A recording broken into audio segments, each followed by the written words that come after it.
നമസ്കാരം. വിപോൻ മീഡിയയിലേക്ക് സ്വാഗതം. മനുഷ്യനും മൃഗങ്ങളും തമ്മിലുള്ള വ്യത്യാസം, മനുഷ്യന് അവനെ സൃഷ്ടിച്ച പ്രകൃതിയായിരിക്കാം ഈശ്വരനെന്ന് നമ്മൾ വിശേഷിപ്പിക്കുന്ന, മനുഷ്യരിലെ ഭൂരിപക്ഷവും ഈശ്വരനെന്ന് വിശേഷിപ്പിക്കുന്ന ആ മഹാപ്രതിഭാസമായിരിക്കാം. വിവേചന ബുദ്ധി നൽകിയിട്ടുണ്ട് എന്നതാണ് പറയാറുള്ളത്. പക്ഷേ ആ മനുഷ്യന് വിവേചന ബുദ്ധി നഷ്ടപ്പെട്ടാലോ? അടുത്തു നിൽപ്പോർ അനുജനെ നോക്കാൻ അക്ഷികളില്ലാത്തോർ കരൂപനീശ്വരൻ അദൃശ്യനായാൽ അതിലെന്താശ്ചര്യം. ഏതോ ഒരു കവി പാടിയ, എനിക്ക് കവി ആരാണെന്ന് ഓർമ്മയില്ല, കവിതാശകലം മാത്രമേ ഓർമ്മയുള്ളൂ. അടുത്തു നിൽക്കുന്ന അനുജനെ നോക്കാൻ കണ്ണില്ലാത്തവർക്ക് ഈശ്വരനെ കാണാൻ കഴിയില്ല എന്ന് പറയുന്നതിൽ അത്ഭുതം ഉണ്ടോന്ന് അദ്ദേഹം പറയുന്നത്. അടുത്തു നിൽക്കുന്ന അനുജനെ കാണാൻ കണ്ണില്ലാർക്കും.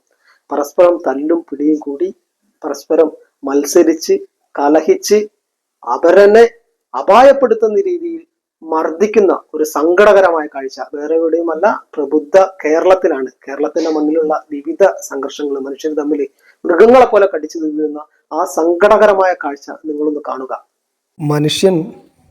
മനുഷ്യനെ മറക്കുന്ന ചില സമയങ്ങളാണിത്. ഇവർ കേവലം കൗമാരപ്രായക്കാരായിട്ടുള്ള ആളുകളാണ്. രണ്ട് യുവാക്കൾ, അതിലൊരാൾ പട്ടിക്കുഞ്ഞുമായിട്ട് നിൽക്കുന്നു. അപ്പോൾ അവിടെ ചുറ്റും കൂടിയിരിക്കുന്ന വിദ്യാർത്ഥികൾ അവരുമായിട്ട് എന്തോ വാക്തർക്കത്തിൽ ഏർപ്പെടുന്നു. കുറച്ച് മുതിർന്ന ആളുകൾ കണ്ടുകൊണ്ട് നിൽക്കുന്നുണ്ട്.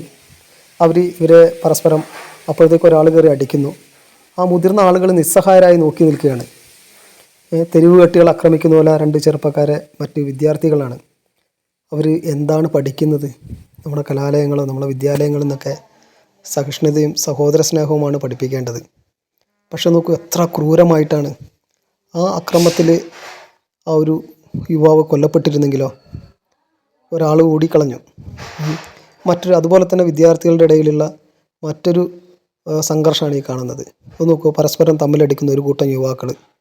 നമ്മളുടെ യുവ തലമുറ എങ്ങോട്ടാണ് ഈ പോകുന്നത്? വളരെ സങ്കടകരമായിട്ടുള്ളൊരവസ്ഥയാണിത്. നോക്കൂ, ഇവർ ചെറുപ്പക്കാരാണ്. നമ്മുടെ രാജ്യത്തിൻ്റെ ഭാവി സുരക്ഷിതമാക്കാൻ വേണ്ടി നമുക്കൊക്കെ സംഭാവന ചെയ്യേണ്ടവർ. നാഷണൽ അസറ്റ്സാണ് നമ്മളുടെ യുവതലമുറ.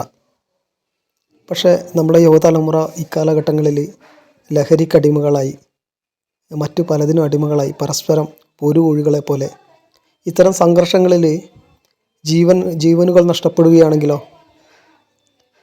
ആരും തന്നെ നോക്കി നിൽക്കുന്നവർ പിടിച്ചു മാറ്റാൻ തയ്യാറാവുന്നില്ല. എന്നെ ഏറെ ഭയപ്പെടുത്തുന്നത് അതാണ്. ഇത്തരം ക്രൂരമായ സംഘർഷങ്ങൾ, മാരകമായ സംഘടനകൾ ഉണ്ടാകുമ്പോൾ മരവിച്ച മനസ്സോടുകൂടി അത് കണ്ടുകൊണ്ട് നിൽക്കുന്ന ആളുകൾ ഒന്ന് പിടിച്ചു മാറ്റാൻ പോലും ശ്രമിക്കാതെ അത് ആസ്വദിക്കുന്നൊരു മനസ്സ് മലയാളിക്കുണ്ടാകുന്നു.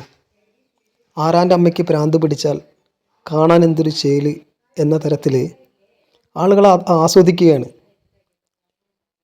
നോക്കൂ, ആ സംഘർഷം ഇത്ര നേരമായി, ഇനിയും ഒരാൾ പോലും ഇടപെടുന്നില്ല.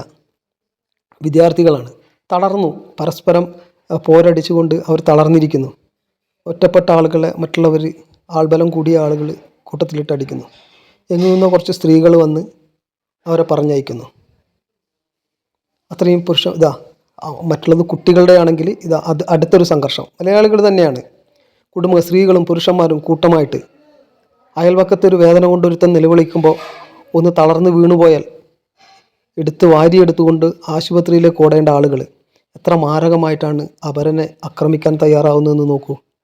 അതിനിടയിൽ അവരെ പിടിച്ചു മാറ്റേണ്ടതിന് പകരം സ്ത്രീകളടക്കമുള്ള ആളുകൾ മൊബൈൽ ക്യാമറയുമായി ഈ ദൃശ്യങ്ങൾ വീഡിയോ ചെയ്യാൻ വേണ്ടി ശ്രമിക്കുന്നു. മലയാളി എങ്ങോട്ടാണ് പോകുന്നത്? മലയാളി പ്രബുദ്ധനത്രേ.